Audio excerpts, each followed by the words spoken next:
ऐसे बहुत सारे श्लोक सुनने पड़ेंगे आप। श्रीमद् भागवत का ये श्लोक है, भागवत का प्रथम स्कंद प्रथम अध्याय दूसरा। धर्म प्रोजित कैटवत्र परमो निर्मत्सराणाम सताम वेद्यम वास्तवमत्र वस्तु शिवदम तापत्रय उन्मूलनम श्रीमद् भागवत महामुनि कृते किं वा परेरीश्वरः सद्यो हृदय अवरुध्यते अत्र कृति भी शुश्रूषुभि दक्षिणा। मतलब क्या है? ये श्रीमद् भागवत पुराण भौतिक कारणों से प्रेरित होने वाले समस्त धार्मिक कृत्यों को पूर्ण रूप से बहिष्कृत करते हुए सर्वोच्च सत्य का प्रतिपादन करता है, जो पूर्ण रूप से शुद्ध हृदय वाले भक्तों के लिए बोधगम्य है। यह सर्वोच्च सत्य वास्तविकता है, जो माया से पृथक होते हुए सबके कल्याण के लिए है। ऐसा सत्य तीनों प्रकार के संतापों को समूल नष्ट करने वाला है। महामुनि श्री व्यासदेव द्वारा अपनी परिपक्व अवस्था में संकलित यह सुंदर श्रीमद् भागवत पुराण ईश्वर साक्षात्कार के लिए अपने आप में पर्याप्त है, तो फिर अन्य किसी शास्त्र की क्या आवश्यकता? जैसे ही कोई ध्यान पूर्वक तथा विनीत भाव से श्रीमद् भागवत के संदेश को सुनता है, वैसे वैसे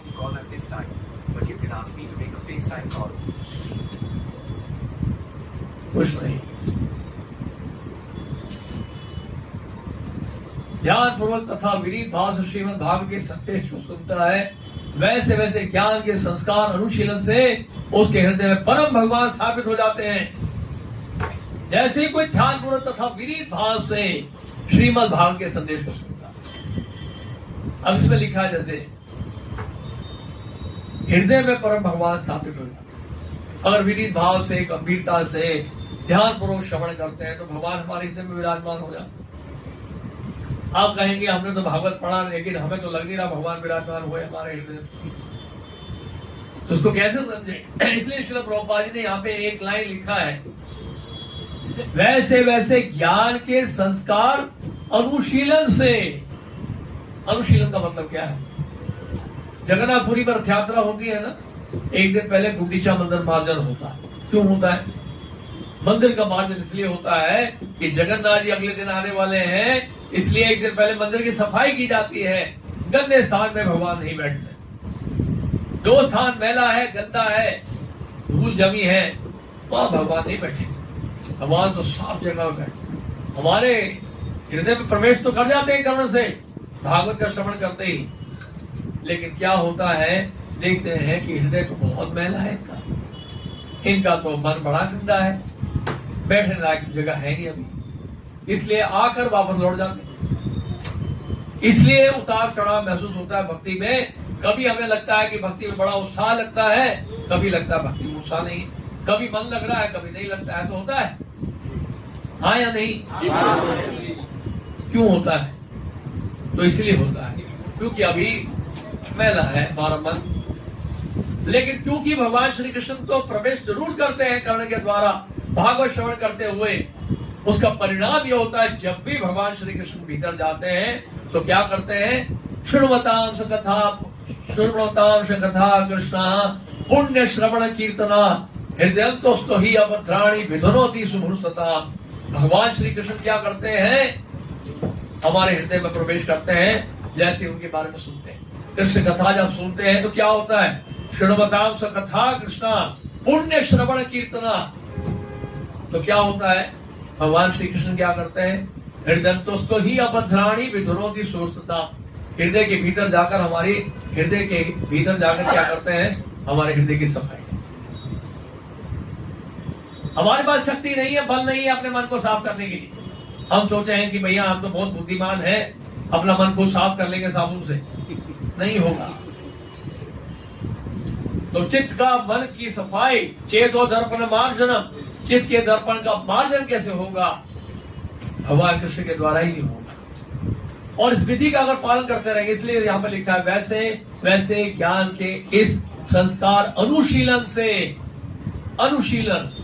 अनुशीलन का मतलब है प्रत्येक दिन रोज श्रीमद् भागवत का श्रवण करना है, रोज भक्ति के नियमों का पालन करना है। जब ऐसा करते रहेंगे नियमित रूप से, तो फिर ऐसा समय आएगा हमारे चित्त के दर्पण की सफाई हो जाएगी, और होने पर क्या होगा? भगवान श्री कृष्ण हमारे हृदय में विराजमान हो जाएंगे। हमेशा के लिए निकलेंगे नहीं बाहर, फिर तो निकलेंगे। तुम्हारो हृदय सदा गोविंद विश्राम, वैष्णव के लिए प्रार्थना की गई है, आपके हृदय में तो सदा गोविंद विश्राम हो। तो हृदय को साफ सुथरा बनाना है, ठीक है, हरिनाम लेके, भागवत का श्रवण करके, समझ रहे आप। श्रीमद् भागवत पुराणम अमलम यद वैष्णवानां प्रियम यस्मिन् पारमहंस्यम एकम अमलम ज्ञानम परम गीयते तत्र ज्ञान विराग भक्ति सहितम नैष्कर्म्यम आविष्कृतम तृण्वंशु पठन विचारण भरो भक्तया विमुच्चे नरहा। ये हम सब क्यों बता रहे हैं, आप पूछ सकते, इसलिए कि हम सब भक्तगण जो है श्रीमद् भागवत के अध्ययन में थोड़ी रुचि दिखाएं। श्रीमद् भागवत निर्मल पुराण है, ये वैष्णवों को अत्यंत प्रिय है। प्रिय है आप सब भक्तों को कि नहीं? कितने भक्तों को प्रिय है श्रीमद् भागवत? वेरी गुड, बहुत अच्छी बात। ये वैष्णव को अत्यंत प्रिय है, और जो वैष्णव भी नहीं बने हैं उनको भी प्रिय है, जो वैष्णव बनने का प्रयास कर। हम वैष्णव बनने का प्रयास कर रहे हैं या वैष्णव बन गए हैं? अच्छा, आप लोग किसी माया मोह में नहीं है। एक वैष्णव को अत्यंत प्रिय है, क्योंकि ये परमहंसों के शुद्ध तथा सर्वोच्च ज्ञान का वर्णन करने वाला है। ये श्रीमद् भागवत समस्त भौतिक कर्म से छूटने के साधन के साथ ही दिव्य ज्ञान, वैराग्य तथा भक्ति की विधियों को प्रकाशित करता है। जो कोई भी श्रीमद् भागवतम को गंभीरता पूर्वक, मेरे साथ दोहराइए, जो कोई भी श्रीमद् भागवतम को गंभीरता पूर्वक समझने का प्रयास करता है, जो समुचित ढंग से श्रवण करता है और भक्ति पूर्वक उसे कहता है, पूर्ण रूप से मुक्त हो जाता है। इस श्रीमद् भागवत श्रवण करने का लाभ बताया जा रहा है। अर्थोयम ब्रह्म सूत्राणाम भरतार्थ भारतार्थ विनिर्णया गायत्री भाष्य रूपोसौ वेदार्थ परिब्रह्म का। श्रीमद् भागवत वेदांत का अर्थ और महाभारत का उद्देश्य समझाता है। यह गायत्री मंत्र का गूढ़ अर्थ और वेदों का सार प्रकट करता है। गायत्री मंत्र पहला जो श्लोक है श्रीमद् भागवतम का, उसमें गायत्री मंत्र है, जानते हैं आप, है या नहीं? और ये वेदांत सूत्र का क्या है, अर्थ बताता है श्रीमद् भागवत। श्रीमद् भागवत का जो प्रथम अध्याय है, प्रथम स्कंद का प्रथम अध्याय, प्रथम श्लोक, जन्मादि यस्य यथोन्वयादि तद्रश्च अर्थेषु अभिज्ञासुराट् तेने ब्रह्म हृदयादि कवये मुह्यन्ति यस्सूर्ययः तेजो वारि मृदाम यथा विनिमयो यत्र सर्गो अमृषा धाम्ना स्वेन सदा निरस्त कुहुकम सत्यम परम धीमहि।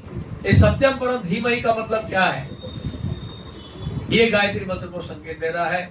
गायत्री मंत्र का उच्चारण करने वाले जो ब्राह्मण होते हैं, दीक्षित भक्त, ब्राह्मण दीक्षित भक्त होते हैं, गायत्री मंत्र का उच्चारण करते हो क्या कर रहे हो? यही बता रहे, सत्यम परम धीमहि। धीमहि का मतलब है भगवान के ऊपर ध्यान लगा रहे हैं, भगवान का स्मरण कर रहे हैं। आप समझ रहे हैं?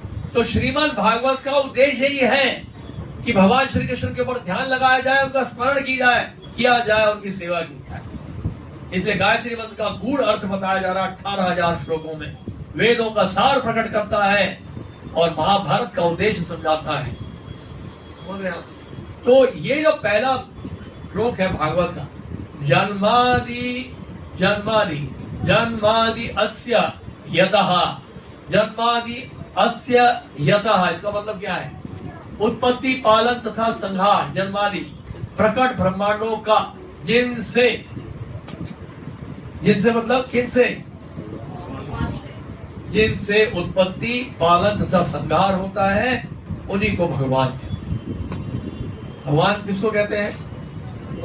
जिनसे क्या हो रहा है? उत्पत्ति हो रही है, पालन हो रहा है और संहार हो रहा है। यानी कि अनादिरादिर गोविंद सर्व कारण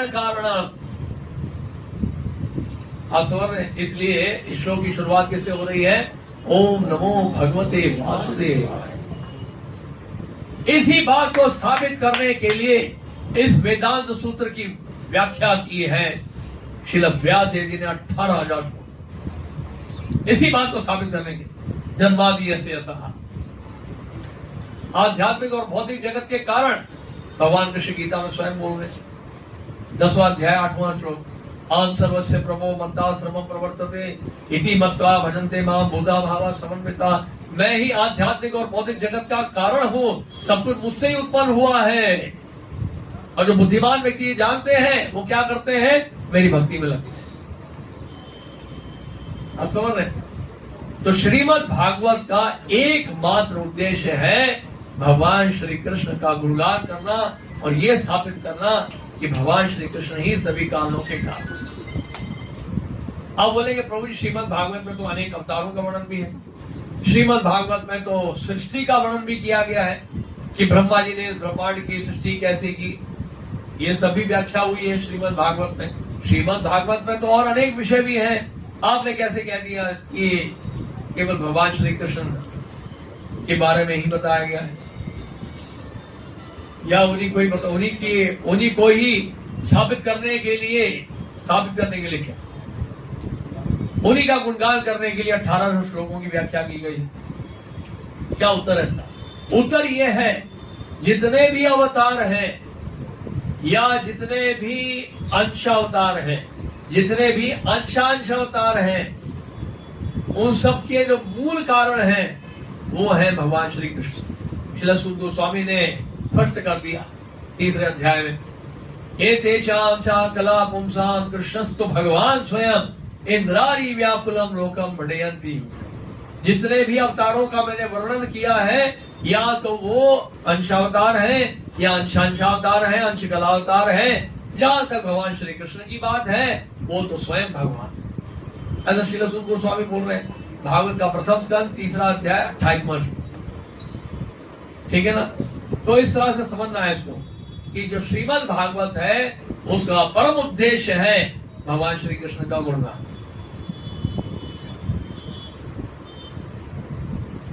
चलिए कुछ श्लोक मैं छोड़ रहा हूं क्योंकि समय कम है हमारे पास, फिर कभी समय मिलेगा तो दोबारा सुना दें। किंबा भागवता धर्माना प्रायेण निरूपिता प्रिया परमहंसाना ता एव ही अच्युत प्रिया। श्रील व्यासदेव जी ने महाभारत की रचना की थी श्रीमद् भागवत से पहले, उससे पहले उन्होंने अन्य ग्रंथों की रचना